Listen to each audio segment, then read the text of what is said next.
Welcome to your own channel knowledge kit. आज मैं आपको बताऊंगी कि मैथ्स के पेपर सॉल्व करने के लिए क्या क्या तरीका आपको अपनाना चाहिए।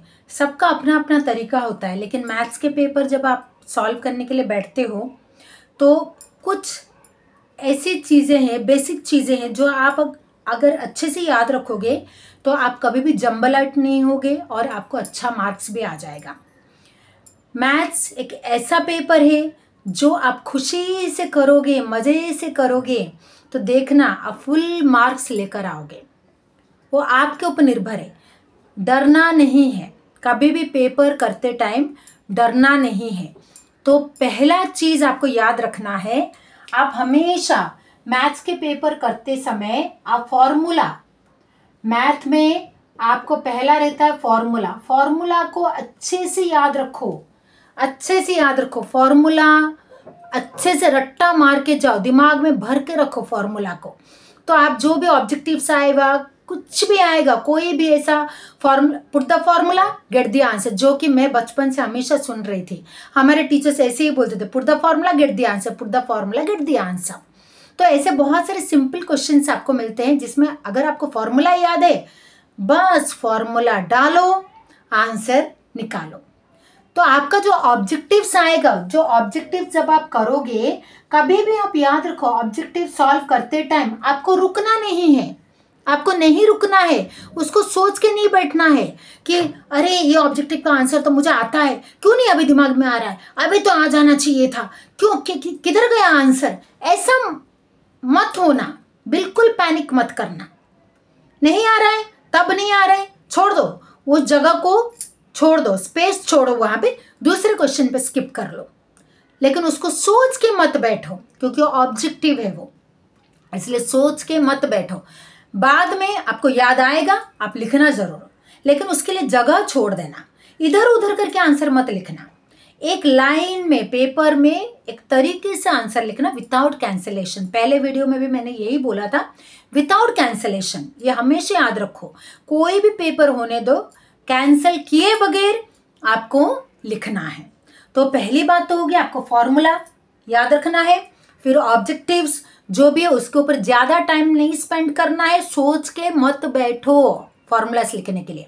और तीसरी बात है, आप जब भी मैथमेटिकल ऑपरेशंस करते हो, मैथमेटिकल ऑपरेशंस मतलब जब आप मल्टीप्लिकेशन, डिवीजन और सब्ट्रैक्शन, एडिशन, ये सब आप जब भी करते हो, तो फिर जब आप एडिशन, सब्ट्रैक्शन, मल्टीप्लिकेशन, डिवीजन, ऐसे सब मैथमेटिकल ऑपरेशंस जब भी आप करते हो तो ध्यान रखो, हो सके तो क्रॉस चेक जरूर कर लेना कि मैंने इधर जो ऐड किया बराबर किया होगा।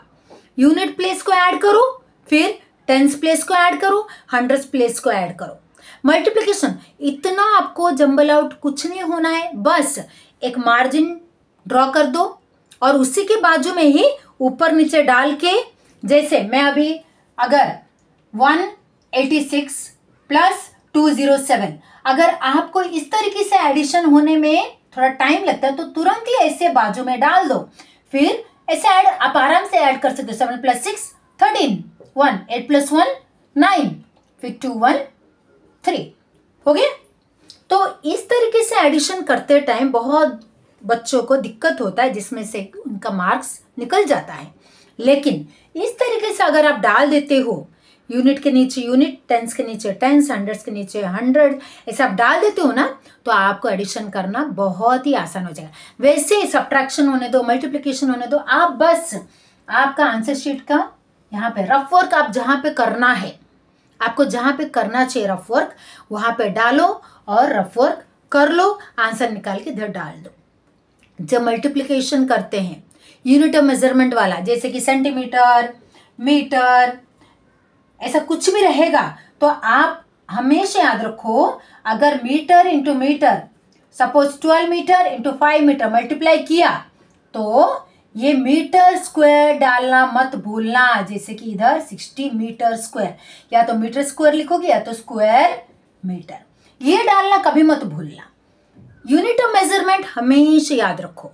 तो जैसे मैंने बताया फॉर्मूला, ऑब्जेक्टिव, मैथमेटिकल ऑपरेशन सही तरीके से करो। ऐसे मार्जिन ड्रॉ करके रफ वर्क करके उसको डाल सकते हो। और जब आप यूनिट ऑफ मेजरमेंट लिख रहे हो, रुपीस रहेगा तो रुपीस को लिखो, स्क्वायर रहेगा तो स्क्वायर को लिखो, स्क्वायर मीटर, स्क्वायर सेंटीमीटर, जैसा भी रहेगा, यूनिट ऑफ मेजरमेंट सही तरीके से लिखना, जिसकी वजह से कि आपका मार्क्स नहीं जाएगा, आपको बराबर मार्क्स मिल जाएगा। तो complete focus on your paper rather than looking here and there, just complete focus on your paper only। देखना आपका पेपर कितना मस्त आप कर पाओगे, बहुत ही अच्छे से कर पाओगे।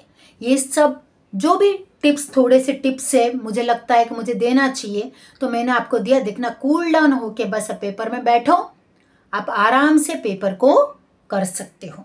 तो ये सब थोड़ा बेसिक टिप्स है, और जाके आगे आगे जो भी करना है आपको तो करना ही है।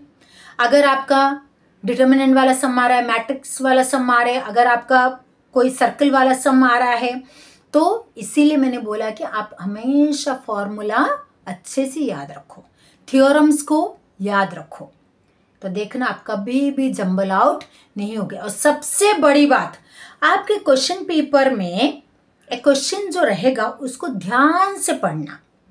जैसे कि अभी मैं किसी को पढ़ा रही थी, जैसे उसने पूछा कि मैम इसका कैसा होगा, इसका मीनिंग क्या है, तो मैंने उसको बाइफोकेट करके बताया। तो वैसे बाइफोकेट करके आप समझो, segments of corresponding angles and the mid point of the angle, ऐसे मीन्स उस क्वेश्चन को आपको समझना पड़ेगा। आप अगर अच्छे से क्वेश्चन को समझ रहे हो तो देखना आप कुछ भी गलत नहीं करोगे। तो क्वेश्चन को अच्छे से समझो, और किसका वैल्यू दिया है, क्या फाइंड आउट करने दिया है, इसमें बहुत सारी गलतियां करते हैं बच्चे। क्या फाइंड आउट करने दिया है, ये बहुत ज़रूरी है।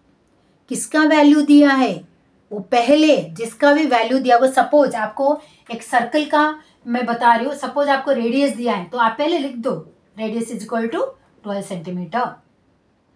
फिर length of the chord is equal to 13 centimetre. ऐसे आप लिख लो पहले किस किस के वैल्यूज दिए हैं आपको पहले लिखना है, उसके बाद आप देखना आराम से कर सकते हो। और कोई भी डायग्राम वाला आप ले रहे हो, कोई भी ज्योमेट्रिकल पार्ट आप जब सॉल्व करते हो ना, हमेशा याद रखो रफ डायग्राम जरूर बनाओ। रफ डायग्राम पहले बाजू में रफ डायग्राम बनाना जरूरी है, पॉइंट लेके, हाँ ये रेडियस है, ये कॉर्ड है, ऐसे आपको रफ डायग्राम बनाना बहुत ज़रूरी है। आप अगर रफ डायग्राम बना दिए तो देखना उधर से ही कॉन्सेप्ट आपका क्लियर हो जाएगा।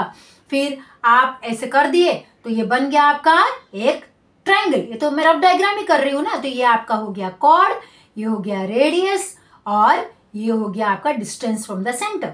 तो ये आपका बन गया परपेंडिकुलर। तो फिर ऐसे जब आपका रफ डायग्राम बन जाता है तो आप इधर आराम से पाइथागोरस थ्योरम अप्लाई कर दो, तो आपको समझ में आ गया ना, अरे ये तो ट्रायंगल बन गया, तो ट्रायंगल बन गया तो इधर ये मेरा पाइथागोरस थ्योरम हो गया। तो ऐसे आप आराम से कर सकते हो। डायग्राम के ऊपर फोकस करो। आप अगर अच्छे से उस डायग्राम को बना पा रहे हो तो देखना आपका बहुत ही अच्छे से हो जाएगा, बहुत ही अच्छे से हो जाएगा, कोई दिक्कत नहीं है। तो बस क्वेश्चन को अच्छे से समझना, फॉर्मूलाज को सही जगह पे लगाना और स्पेस छोड़ देना। उस एक ही क्वेश्चन को सोच के मत बैठना, उसके बजाय स्पेस छोड़ देना, बाद में फिर उसको करना आराम से। जो जो क्वेश्चन आपको आता है पहले उसको सॉल्व कर देना। तो ये सारे टिप्स फॉलो करो, देखना आपका पेपर बहुत बहुत बहुत अच्छा जाने वाला है। Good luck for your exam. Will meet in the next video, but like, share and do subscribe the channel. Good luck.